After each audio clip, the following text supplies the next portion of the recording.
Several districts of Tamil Nadu, including Coastal and Western Ghats, are likely to get rain for the next 24 hours due to the wind discontinuity over the sea.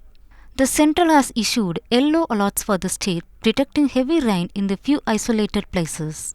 Due to tough wind discontinuity from Interior Tamil Nadu to Central Chhattisgarh, now runs from South Sri Lanka to northeast Madhya Pradesh across Interior Tamil Nadu, Telangana and Vidarbha at 0.9 km above mean sea level.